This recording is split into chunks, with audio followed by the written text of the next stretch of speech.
Hi, I'm Dr. John Demartini. You've probably heard today the term passion.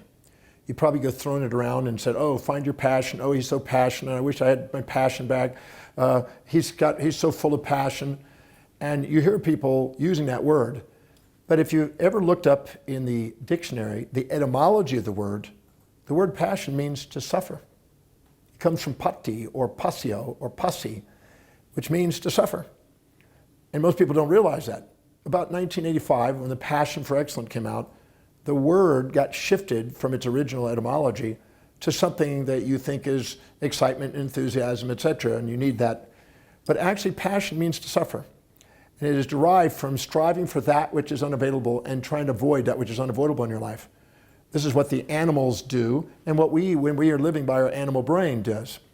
We do the same thing. What we find is that when we are striving for that which is unavailable, that means you're trying to get pleasure without pain, and you're trying to avoid pain and try to get pleasure without pain again, you're going after something that's not obtainable. The search for pleasure without pain will be futile, and the search to avoid pains in your life will be futile. You need both. You grow from both. In fact, maximum growth and development occurs at the border of support and challenge. So passion is basically the striving for a one-sided life. Now, there's a difference between passion and inspired mission. An inspired mission is, instead of passing from the negative ions to the positive ions, the negative to the positives, the mission is missing them and going down the center and embracing both equally.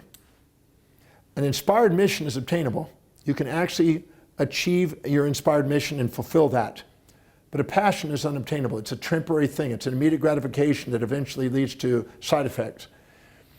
In fact, the 7 deadly sins in Christianity were called the passions, right? Gluttony and sloth and greed and lust and things. These are basically the striving for a pleasure without a pain, an ease without a difficulty, a positive without a negative, a pleasure without a pain kind of concepts. An inspired mission embraces pain and pleasure in the pursuit of a great cause. Now, let's look at our brain for a second. You have a set of priorities in life, a set of values you live your life by. When you're living by your highest priorities, your highest values, and setting goals that are aligned with those, your blood glucose and oxygen goes into the forebrain, the executive center, where you're more reasonable, objective, and this neocortical area of the brain has the medial prefrontal cortex, the executive center, where you're self-governed, you're inspired by a vision, you create strategic planning, and you execute. This is where you get your greatest achievements. You're inspired and you have objective reason. You're balanced. Objectivity means even-mindedness. You embrace both pain and pleasure. You mitigate the challenges, but you embrace them. You tackle them, mitigate them, and use them to your advantage. But when you're not living by your highest values, you're living by lower values, you go into the amygdala area of the brain or the hindbrain area and have impulses and instincts like animals and try to avoid pain and seek pleasure, try to avoid predator and seek prey, and you're back in the futility of the passions. So we have the animal passions, which is the primitive part of the brain, or the earlier part of the brain, the allocortex as they call it, and we have objective reason, which is the inspired mission, which is the neocortex.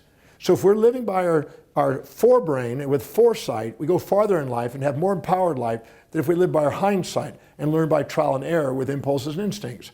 In fact, many people have confused impulse and instinct with intuition. Intuition is a balancing mechanism to try to bring your mind, your unconscious and conscious back together to have full conscious awareness and mitigate the risks and go after big objective goals.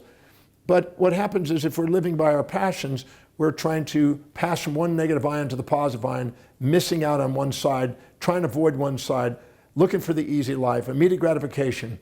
Addictive behavior is a passion. Going for immediate gratification is a passion. It costs you your life, but long-term vision, long-term inspiration, and following a mission gives you your life.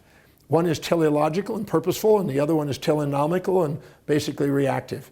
So living by your highest values helps awaken up your inspired mission. By living by lower values, you get stuck in your passions.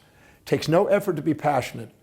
True passionate is suffering, but it takes focus to live by a mission.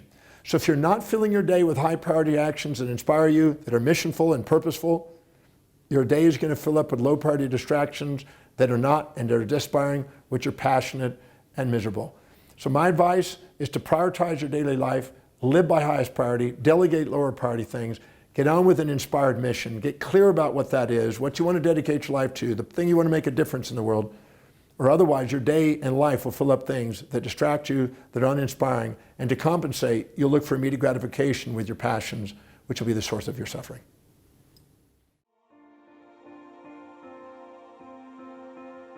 Thank you for joining me for this presentation today. If you found value out of the presentation, please go below and please share your comments. We certainly appreciate that feedback. And be sure to subscribe and hit the notification icons. That way I can bring more content to you and share more to help you maximize your life. I look forward to our next presentation. Thank you so much for joining me.